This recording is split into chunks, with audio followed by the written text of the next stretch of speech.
Thank you, Jan, so much for that introduction. And it's so great to see 300 of my closest friends joining me here today. You know, I will tell you, before I came up to speak, I received a interesting text message.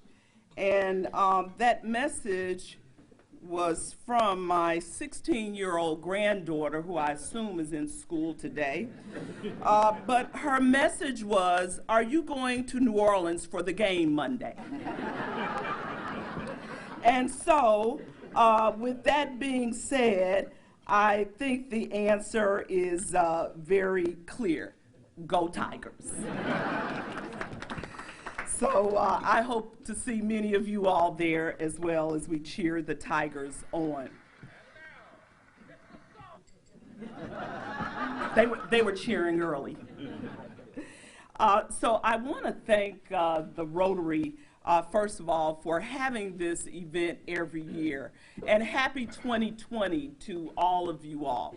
I want to start off by thanking the Rotary for the wonderful centennial gift that you gave to the city of Baton Rouge, the sculpture downtown. How many of you all have seen the sculpture? If you have not, you should indeed see it. It is a beautiful asset to our community, and every time I travel in the downtown area, I see people from all over going there and taking pictures.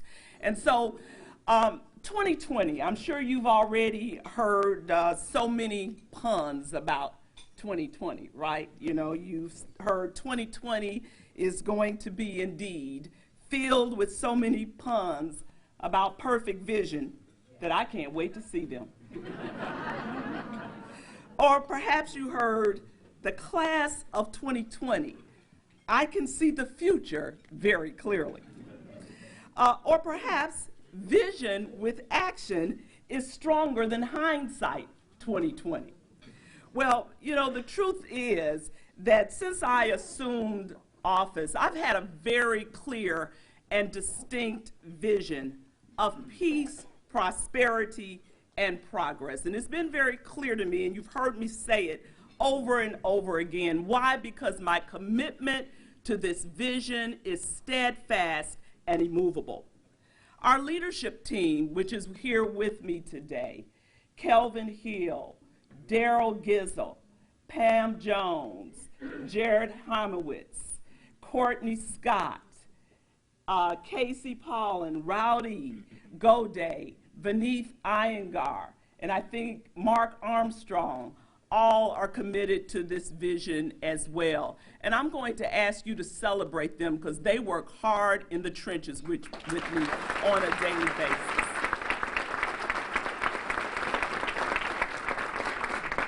And not only do they help move this city forward, but there are thousands of other city parish employees that help us as well.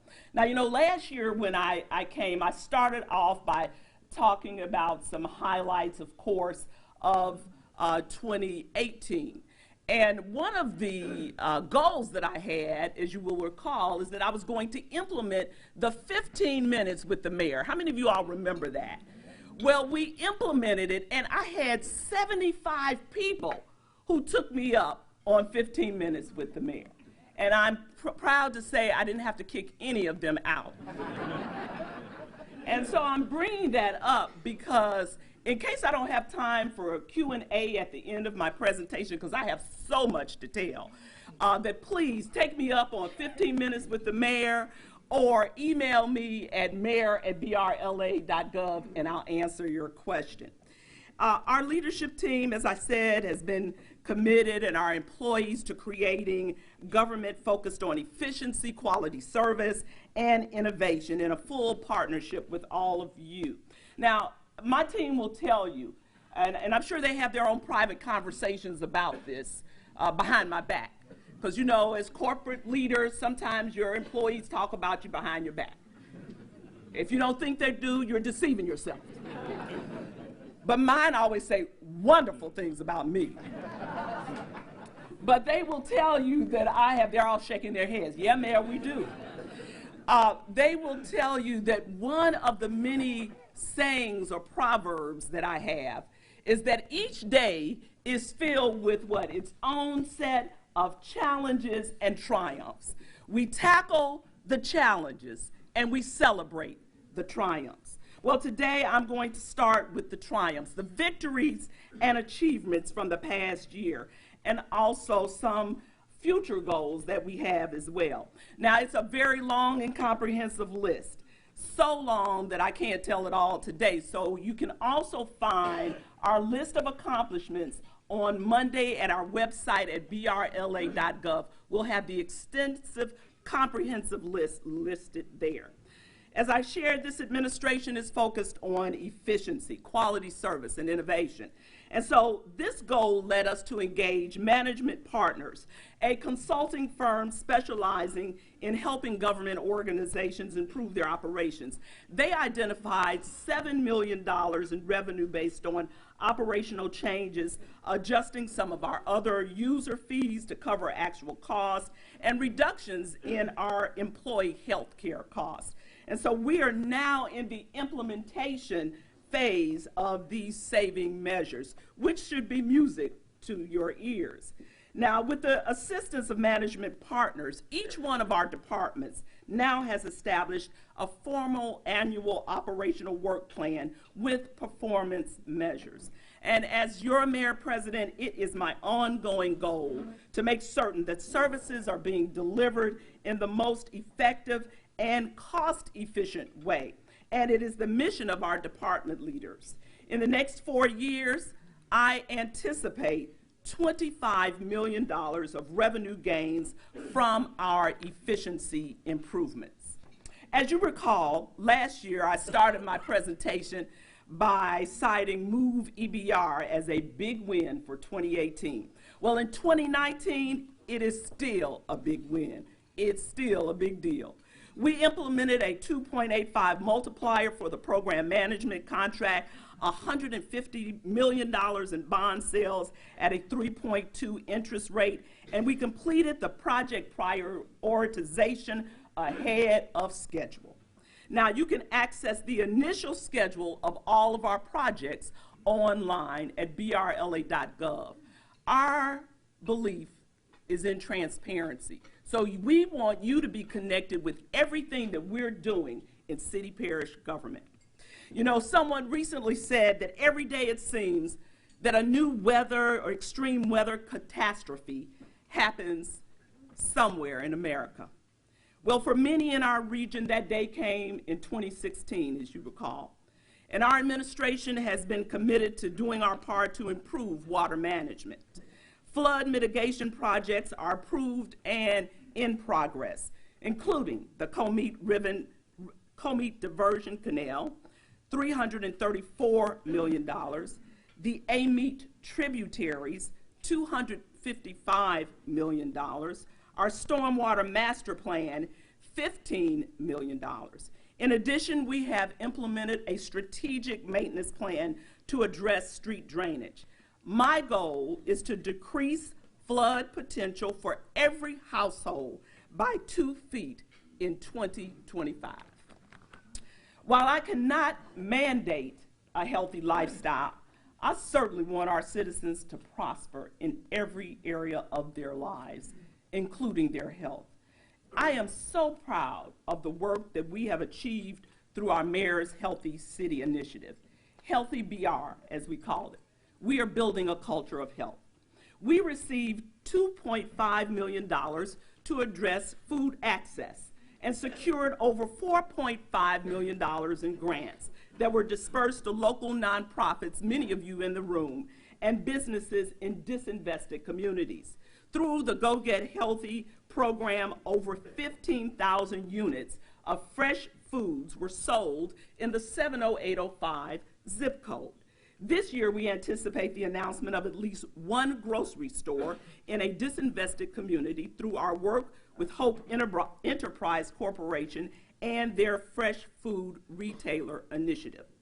In November, we made a significant health announcement. In 2016, Baton Rouge was ranked #1 in the country for the rate of AIDS diagnosis. By 2018, we were ranked number 10, with the rate of AIDS diagnosis cut nearly in half. And this is due largely to our administration's efforts to increase HIV testing through opt-out testing in local area emergency rooms.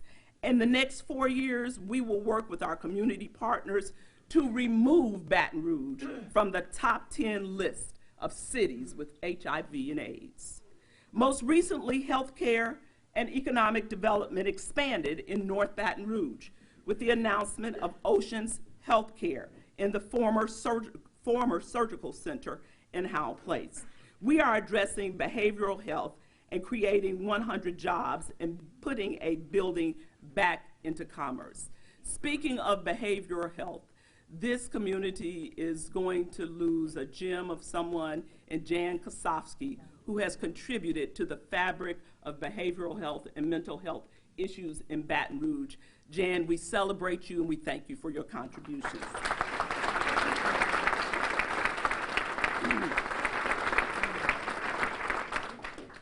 In addition, our Department of Human Development and Services continues to reach out and offer a response by impacting the lives of nearly 50,000 residents, contributing over $30 million to improving the quality of life outcomes.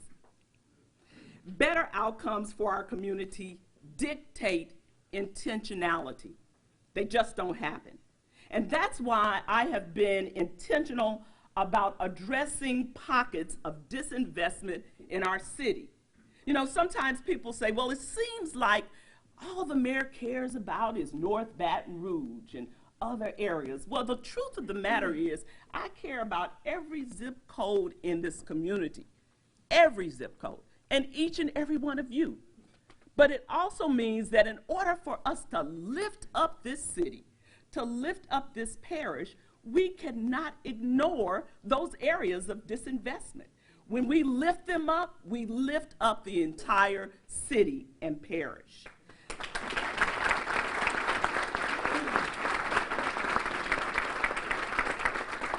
Our communities are a reflection of many decades of investment or the lack thereof. And so my administration has demonstrated an unprecedented commitment towards driving equitable development throughout our city and parish. Last year, $7.3 million in community development grants utilizing federal HUD dollars were awarded to local nonprofits, supportive service organizations, and community developers that assist low and moderate income residents with shelter and basic needs, housing rehabilitation, employment skills, and supportive services. Out of 32 grant candidates, Baton Rouge was one of only four U.S. cities awarded a $29.5 million grant by the U.S. Department of Housing and Urban Development for use redeveloping the Artendale, Anchored East, Fairfield, Smiley Heights, and Melrose East neighborhoods. It's called the Choice Neighborhood Grant. Jay Daniel, I saw you in the crowd. Thank you for your leadership on that, and thank you for all the partners who work. This is going to be transformative. Do you hear me? Almost $30 million to transform a community. We're only one of 4 cities in the United States of America.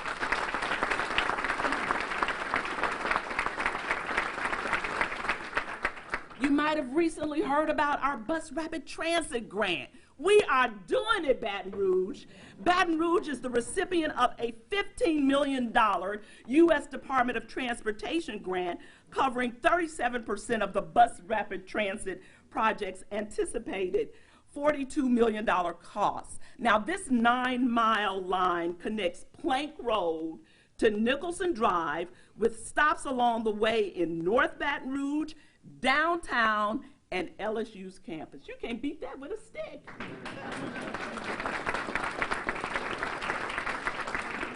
The bus rapid transit serves as the centerpiece of the Imagine Plank Road Corridor Master Plan. Now, I don't know if you've heard about the Plank Road Corridor Master Plan. Some of you all grew up in that area. Some of you, how many of you all went to Astruma High School? Then you know all about Johnny Cope went to a Johnny, you the only person in the room went to a Strumer High School? Who else went to a Strumer? I see somebody back there. I can't see who it is. But okay, I see. But then you know about Plank Road and some of the rest of them. How many ever been to Tony's Seafood? Oh yeah, everybody in the room. Then you know about Plank Road. And we are getting ready to turn Plank Road upside down and inside out with investment. I see Gino here today. I don't know if Chris Tyson is here with Build Baton Rouge, but thank you for your leadership. If you haven't seen the design and the vision for this Plank Road Corridor project, go to the Build Baton Rouge website and you'll be able to look at it. It's transformative. And so working with organizations like Build Baton Rouge on proposed developments like this with partners is certainly transforming our community. Now, make no mistake about it, Baton Rouge, this capital city, is Louisiana's economic engine. 6 industries: trade, transportation and utilities, education and health services, government, construction, professional and business services, and leisure and hospitality represent 10% or more of the jobs. In 2019, over $1.9 billion was injected into East Baton Rouge Parish's economy. According to Brookings, Baton Rouge ranked number 10 in the country for our millennial population. That's why I was so ecstatic when Baton Rouge was selected by eBay in 2019 for their Retail Revival program. According to eBay, now listen to this, they were drawn to Baton Rouge by our entrepreneurial spirit and our vibrant culture. Retail Revival helps local retailers find their place and thrive in the global market while deepening neighborhood connections and contributing to the economic vibrancy of our community. And the list goes on, but I want to talk about one of our challenges before my time runs out. You know, in 2019, we had some challenges in the sphere of public safety. Building a safe community is a challenge, but it's also a priority. Our homicides went down in 2019 from 91 to 76. But for me, as your mayor president, that's still too many. Still too many. In 2020, I believe that the number will continue to decrease. And I look for months in 2020, not just 1 month, but months in 2020, where my phone does not ring from dispatch telling me there's been a homicide. Former Attorney General Eric Holder said a decade ago, violence is something that affects communities big and small and people of all races and colors. It is an American problem. I would add that it is a complex problem as well.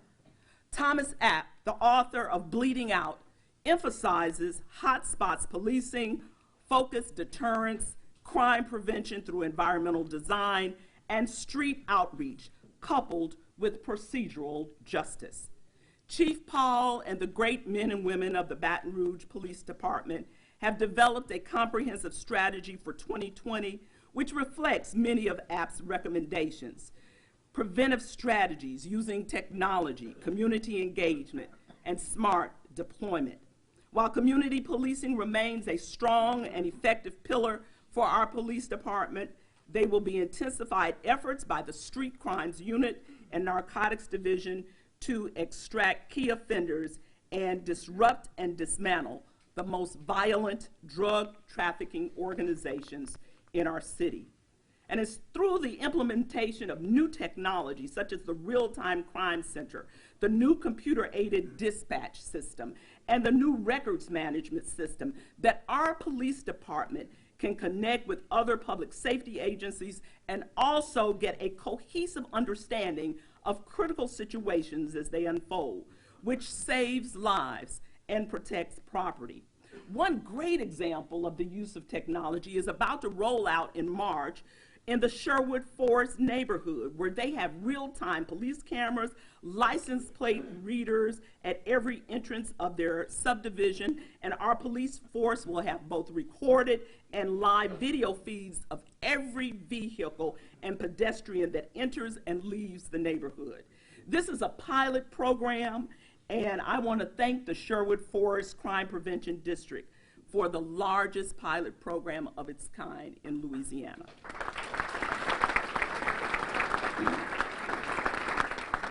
I have conversations about crime quite frequently, and one of the comments that I continue to say is that while law enforcement and our great police officers here in Baton Rouge are one of the components to fight against crime and violence, they are not the only component. You see, we cannot police our way out of crime. There are times when incidents happen in folks' homes because people don't know how to handle situations, or because we have factors like mental health issues, factors like poverty, systemic neglect, morality. I can do a lot of things, but I can't legislate morality. In closing, on December 28th, I invited citizens from across our parish to join me for prayer, praise, and gratitude, a city united. It was an interfaith gathering where, through prayer and music and reflection, we focused on the Baton Rouge we desire to be. We utilized the principles of prayer, praise, and gratitude, which are part of the fabric of most faith traditions, to infuse our vision and our hope for our city and in our parish. In the words of Margaret Wheatley, there is no power for change greater than a community discovering what it cares about. Let me encourage you to dismiss the pessimistic rancor of yesterday and unite around the goals that we all share for a bright future and great lives for our entire community. As the leader of this great city and parish, I won't look back, I won't let up, I won't slow down, back away, or be still.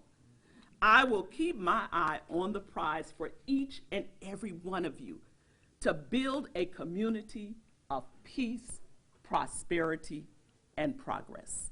God bless you.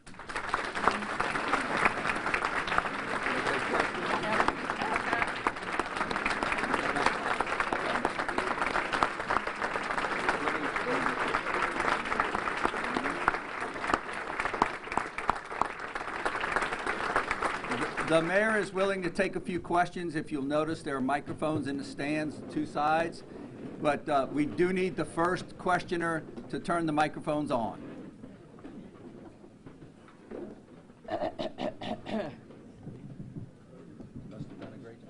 No questions? Thank you very much. Madam Mayor, I had a question about the Bridge Center. Can you give us an update on what's the latest on the Bridge Center?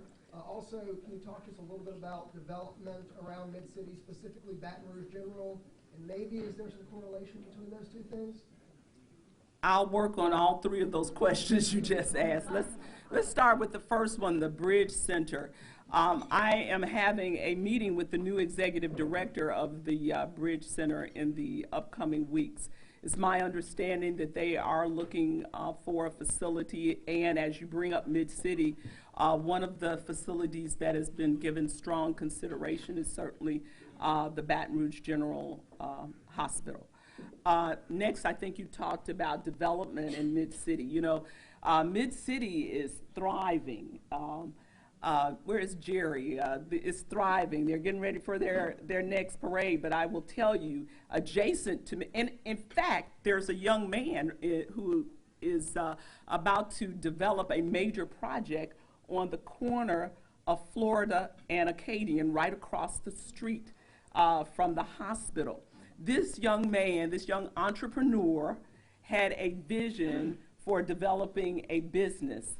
I connected him with the Louisiana Department of Economic Development, with our local chamber, Donnie Miller, and what almost seemed like a dream deferred became a manifested dream for him. So pretty soon you'll see that development.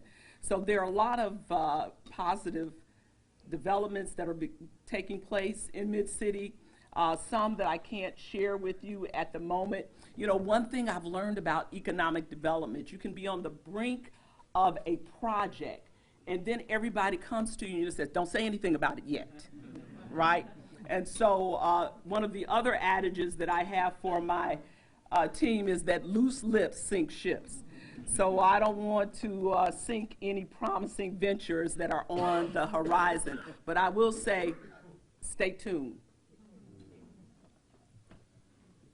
Mayor, can I ask you a comment that I want to really compliment you on your support of Breck and Corey Wilson and the whole team they have there.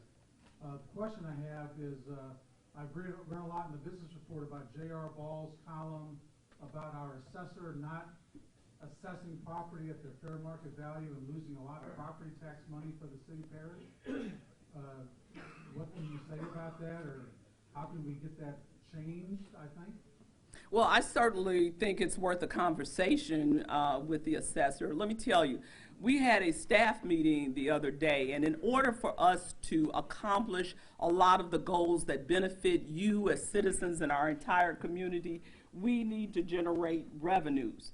And no one looks forward to another tax as a revenue generating measure. So it's important that we capture all the dollars that we can. So certainly revisiting that with the assessor would be a significant step in the right direction. I was looking for you, Marv. Oh, there you went. Does that answer your question? Last question? I live in South Baton Rouge, and I'm very disturbed with your efforts to overturn the legal election. I understand that you don't like it, but had the vote gone the other way, we would have had to stand down and gone with the vote, as we do in a democracy. And so what I would ask for you is for you to accept our election, our vote, and let that go. It's a democracy, right? It is a democracy, and the action steps that I have taken are part of the democratic process as well. Let me share this with you, and you heard me make a statement earlier that I am concerned about every zip code in this city and parish, and that includes the proposed area which I think you are referencing. When I ran for mayor, I never did say I support a breakaway city. I committed to the citizens of this city and parish that I would work tirelessly to keep our community together. You heard me make some statements about what can happen with change when a community works together. We can't run away from one another. We're in this together. Your success and my success, believe it or not, is connected in a very interesting way. And so I want the best for everyone in the city. And as mayor president, it is my obligation to do what I think is best as the leader of the city and parish for everyone. That doesn't mean we're not going to debate it, sir. We're not going to debate it. Now, if you want to talk to me later, you can, but we're not going to debate it, okay? But I'm concerned about every citizen of this city and parish. And I can't tell you how many citizens are concerned that they didn't have a right to exercise their vote on a significant matter of this size.